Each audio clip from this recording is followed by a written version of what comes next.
सुमी अपने कमरे में प्रवेश करती है, जो उसकी दीवारों के भीतर छिपे रहस्यों से अनजान है। एक दरार वाला पुराना दर्पण चुपचाप खड़ा है, जो वास्तविकता के विकृत संस्करण को दर्शाता है। सुमी फर्श पर अपना सामान गिरा देती है, उदासीनता से दर्पण पर संक्षेप में देखती है। वह कमरे का सर्वेक्षण करती है।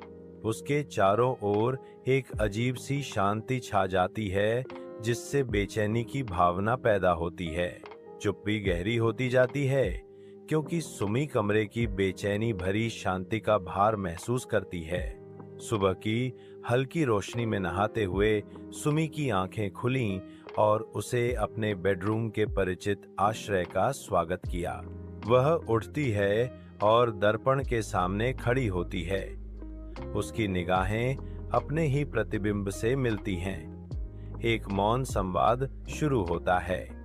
एक लंबा विराम आता है, क्योंकि वह अपनी प्रतिबिंबित छवि का अध्ययन करती है, पहचान की तलाश करती है, फिर भी केवल अलगाव पाती है।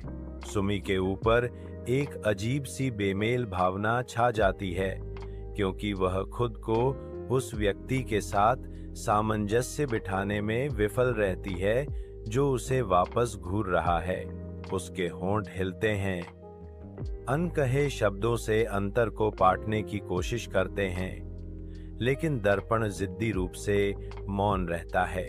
सुमी को दर्पण में कुछ अजीब सा महसूस होता है, एक सूक्ष्म विकृति जो उसका ध्यान खींचती है, फिर भी वह इसे अनदेखा कर देती है। अपने कमरे की शांति में सुमी पड़ती है, अनजान की आतंक आने वाला है। एक भयानक मोड़। सुमी का प्रतिबिंब दर्पण से उसकी ओर मुस्कुराता है।